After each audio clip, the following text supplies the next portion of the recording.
DeMar DeRozan had to wait longer than expected, but he has a new home. The Sacramento Kings this past weekend signed him to a 3-year deal in a sign-and trade.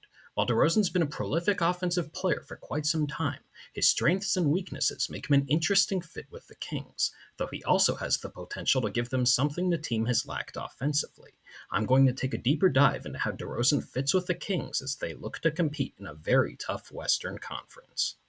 One thing DeRozan will bring to the Kings is the ability to create his own shot.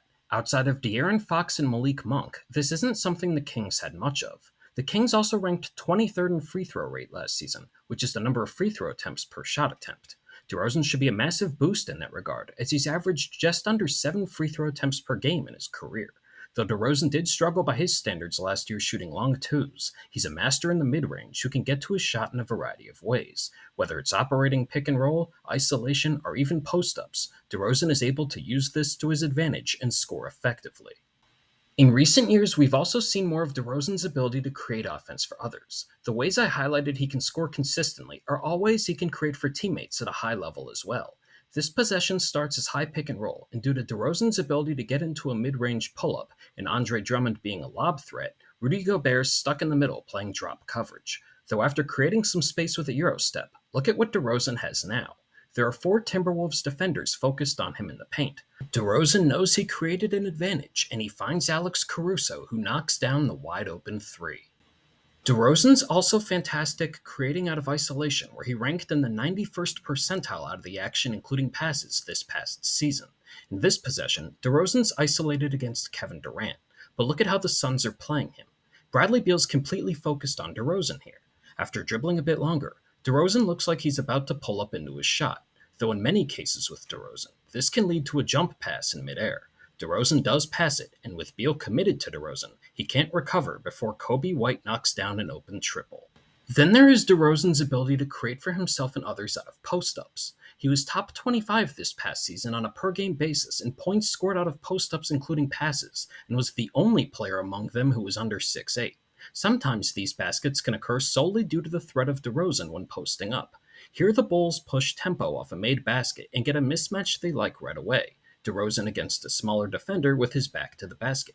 Now watch what happens. DeRozan doesn't even dribble the ball, but 2 defenders rotate to help, which creates an advantage. He quickly passes the ball out, and the Bulls react quickly, turning the advantage to an open corner 3.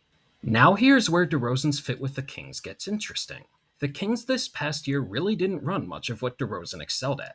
They ran the second fewest possessions featuring pick and roll including passes, and didn't resort to isolation often, though they did run a fair amount of post-ups including passes, and really struggled there, where DeRozan should provide a boost. While DeRozan surely will have his minutes staggered with De'Aaron Fox to run more pick and roll, this suggests we need to see how DeRozan performs off the ball and on handoffs to get a better idea of his fit.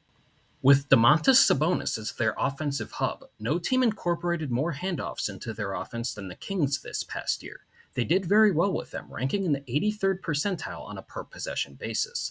DeRozan didn't really use this action much with the Bulls, so we'd only be using small sample sizes. Though while floor spacing is a question mark, we can see ways DeRozan could be successful in the action. In this instance, DeRozan gets the dribble handoff from Andre Drummond, though as Drummond rolls to the paint, look at what this possession essentially becomes. DeRozan in isolation. While the spacing isn't great, DeRozan gets downhill, creates separation off the dribble, and hits the step-back jumper. Another area where DeRozan can help the Kings is with his ability as a cutter. The Kings incorporate cuts in their offense at a high rate, and while DeRozan wasn't utilized in that regard in Chicago often these past 3 years, he's excelled in a small sample. This example is one that could work within the Kings' offense. Like we'd see in Sacramento, the Bulls have their center in Nikola Vucevic operating into the top of the key. DeRozan is preparing to receive the typical handoff one might see in the Kings' offense, though instead, he makes a quick cut and creates some space. Vucevic finds him, and DeRozan's able to get downhill and finish in traffic. This example isn't really special, but it does show DeRozan's anticipation of why he could excel as a cutter. It starts with the Bulls running pick and roll, and as Ayo Dosunmu gets downhill, he draws multiple defenders and another needs to rotate. DeRozan, noticing this, starts running towards the basket, and Dosunmu finds him for an easy layup. Does adding DeRozan make the Kings championship contenders? Probably not.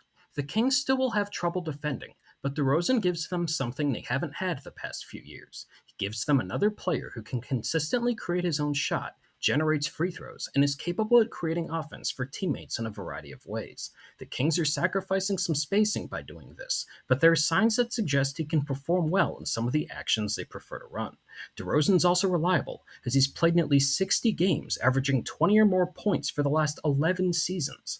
The Kings will still have some questions to answer, but in what will be a tight Western Conference playoff picture, they took a unique approach to try and improve, and it will be fascinating to watch the results.